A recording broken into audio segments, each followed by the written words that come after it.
My change champions, I send my love to you all over, wherever you are, throughout this whole world. We are saying we are freedom fighters. We are those that are standing up for the freedom of the Zimbabwean people. Welcome to Live with Chatufa. We are here on the channel of the Gospel of the Freedom of the Zimbabwean people. We are looking at what is happening in the nation, discussing on this channel, finding the direction of prayer as we continue to pray for the nation and believing God for the move of God, because change is here, change is coming, and change is near.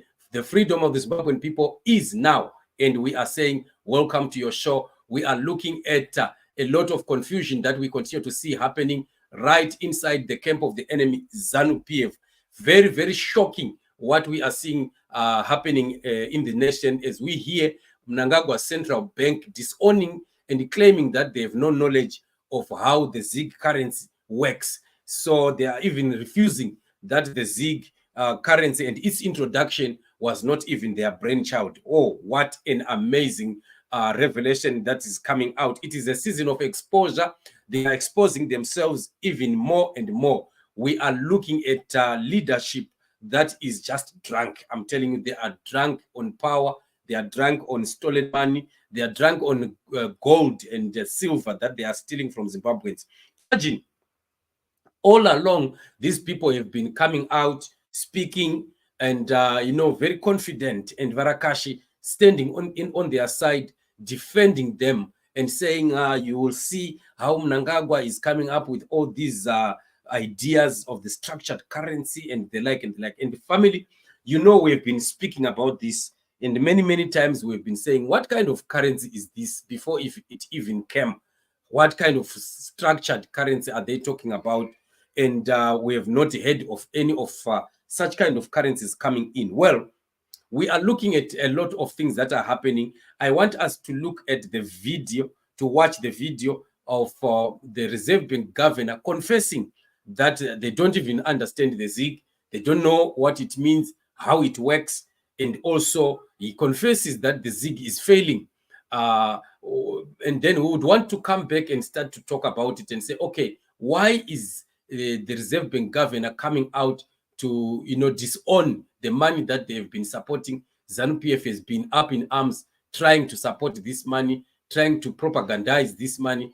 But of late now, we are hearing some questions that are coming from the very people who looked like they knew what they were doing. Surely we need new leaders. What kind of a leadership is this? Just listen to what Governor Mshayabanu had over the issue of the ZiG. Very disturbing news, very disturbing confession. Indeed, it is a season of their exposure. It is what you saw in the monetary policy statement.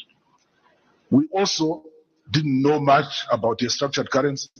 We got a consultant from the World Bank who came to us, and the law actually came from the World Bank. So if you're going to blame me, they didn't advise us properly. And if they did,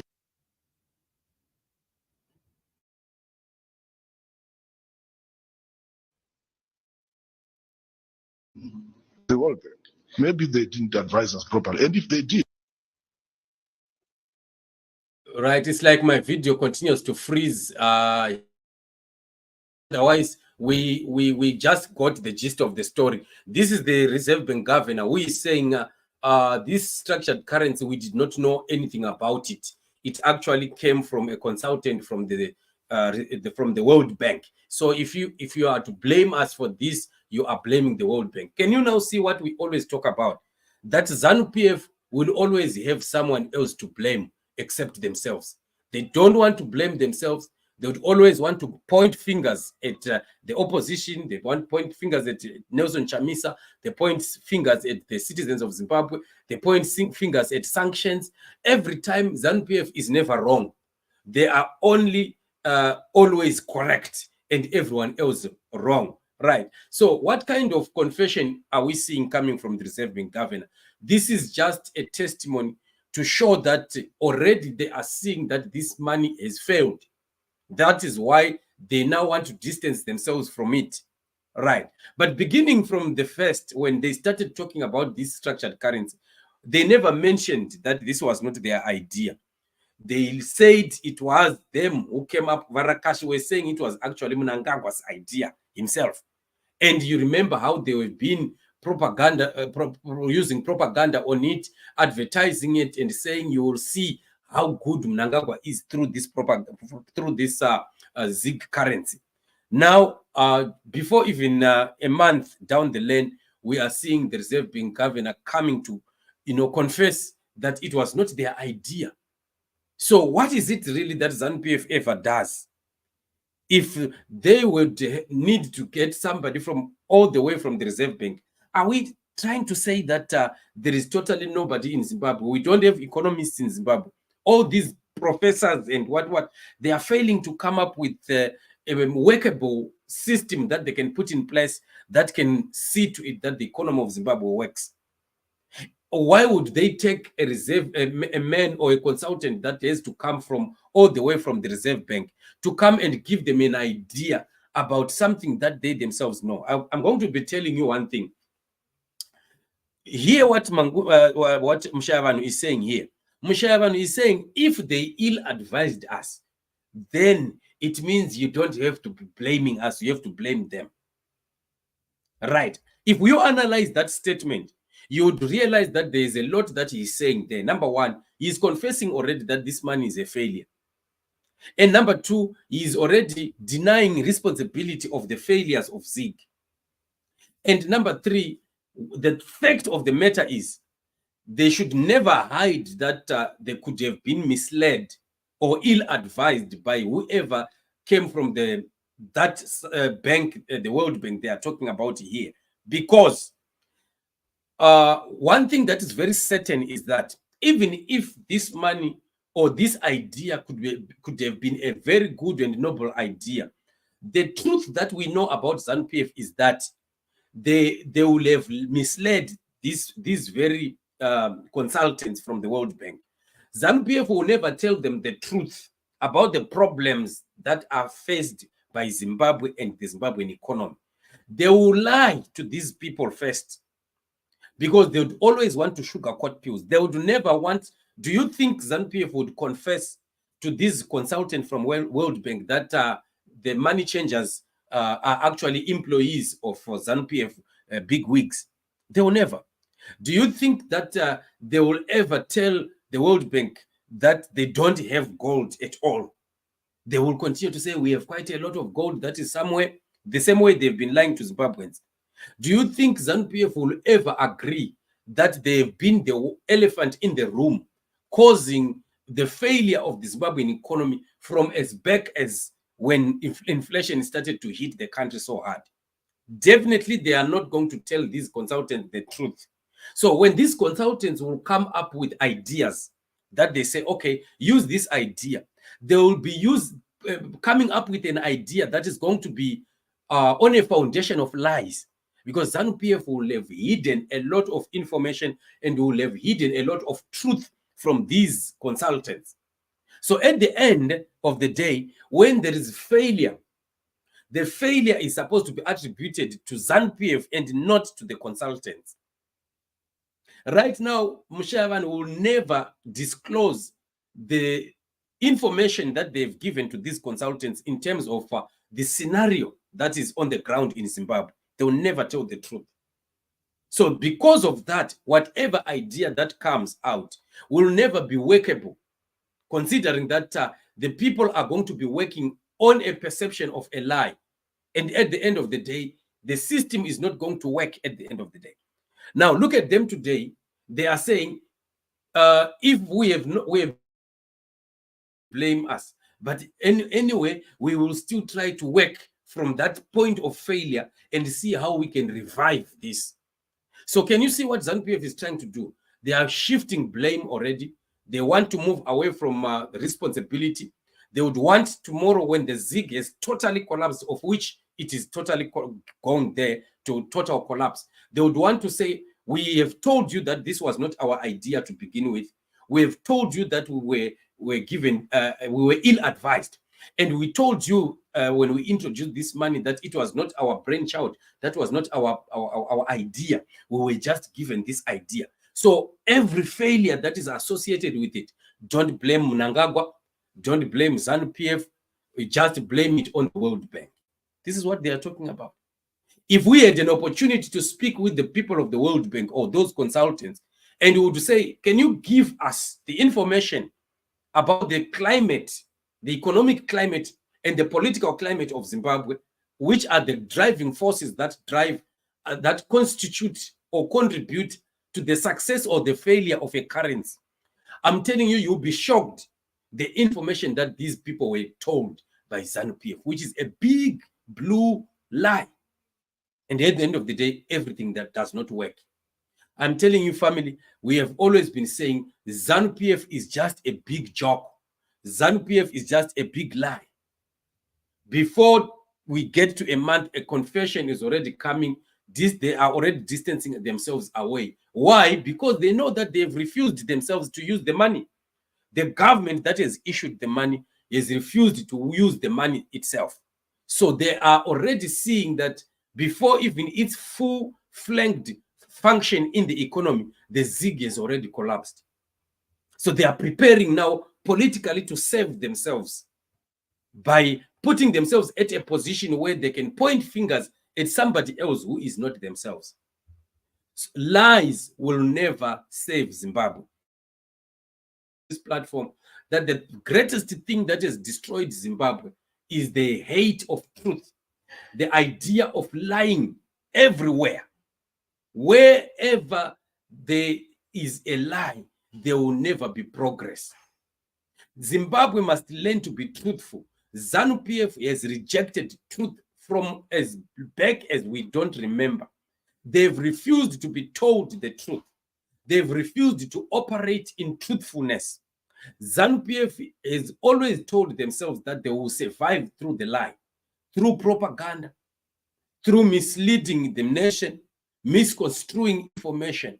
But at the end of the day, the result is whatever they are pushing through will never materialize. It will never bear any fruit because it is all built on a foundation that is cracked, a foundation of a big lie. This is our situation. So already the nation is being thrown to the dogs by the Reserve Bank. They are saying if you see a total colossal fall of that money, please don't come back to us. Don't point at us. Point at the Reserve Bank. The World Bank. The World Bank is not the one that is running the economy of Zimbabwe. The World Bank is not the one that comes up with the policies that are used in Zimbabwe. If they bring in suggestions, there is a possibility of the Zimbabwean authorities to reject it in line with the environment that they understand according to the situation of Zimbabwe. They have the right to say to the World Bank, look, we cannot implement this idea because of reasons 1, 2, 3 that we physically have on the ground in Zimbabwe. So this idea is not workable according to our situation. And the World Bank will never be in a position to force them. They would rather come with another initiative, which they would say probably this would be much better. It's a suggestion that comes, which ZANU-PF can take or reject. So for Mushavan to come to and face the nation today and tell the nation that don't blame us for the fall of the zig, that is far from the truth. And ZANU-PF should be ashamed. And because of this family, this is the reason why we continue to say we need a new leadership. We need Zimbabwe to be freed from liars, perennial liars. We need truth to lead the nation. Once our nation starts to be led in truth and in people that are going to not only always use propaganda in everything, then we will start to see in the nation. It is not going to work for ZANU-PF. It is already a disaster waiting to happen. In a few days to come, you are going to see what is going to happen to this thing. Let them just introduce it at a full flank. You will see how it is going to just collapse. And I've said it, that this one is going to be historic. It's going to fall in a historic manner in which it's going to be a great shame for ZANU-PF. But unfortunately, we are dealing with people that don't have a conscience at all. These are people whose conscience is seared as with a hot iron. They don't have any feelings. They don't have any shame in them. They can just do anything without even, looking into the pros and the cons of whatever they are doing. As long as they continue to maintain political power, they don't care what happens to the Zimbabwean people, the Zimbabwean economy, to the money itself, to the business itself, to industry, to agriculture. They don't care, because all they want is to continue being on the political seats of power and continue to loot from the nation. These are the people that we are calling leaders. We definitely need Zimbabwe to be freed from these hooligans and these jokers. They are a big joke, and we cannot prosper as long as we continue to have people like ZANU-PF leading us. Good evening, Chatufa. Is it true that Mudenda was asked to restore recalled CCC MPs back? I saw that report, and I even asked myself to say the report was given out, but it did not mention who asked Mudenda to restore, because it was not mentioned whether it was a court or it was whoever was saying that. But as long as it is not a court of law, who has got the power to do that? And it is not Mnangagwa, and Mnangagwa will never do that. So it's still an issue that is just hanging without any balance or any foundation. Yes, it was just rumored around, but let's keep watching. If it does not come up with a substantial, concrete evidence of who said that, and that person being somebody who can indeed force Mudenda to do that, then it's just water under the bridge. Enias Ndlovu says Rutendo was embarrassed on SEMS today. Oh yes, Rutendo had a lot, and he was uttering some political and tribal issues that were very, very unhealthy for the nation, and people were really on his neck. And I saw it, and it is unfortunate for him to speak like that. It's very, very unfortunate. Some of these ZANU-PF people, they are careless talkers. People like Benson and people like Mchangwa and Nick Mangwana and the like. Palesa says it has failed before it even started. I had given it a month to fail. Yes, this one has fallen. This is why you see them already disclaiming it, disowning it and distancing themselves from it. If the project fails, whether do the RBZ fold or failed strategy from World Bank advisors, the final responsibility lies with the RBZ. It is RBZ that knows better how to apply a theory to our local needs. Exactly. That's what exactly I was saying, that they should never point at anybody except themselves. Miriam Madondo says, never trust those madalas. Indeed, we can never be working with the ZANU-PF and expect any outcome that is positive. Gogochi Chamunza says, let thy will be done. Indeed, the will of the Lord shall continue to be done upon the nation of Zimbabwe. So family, for those that have not yet subscribed to the channel, please remember to subscribe, to like, and to ring the bell so we can continue. You can continue to receive notifications each time that we are live. Otherwise, thank you so much for joining me. We still have another show coming right on this platform, and 2 more shows that are coming on the main channel right today. So we are cruising. Stay tuned till we meet in the next show. You are blessed.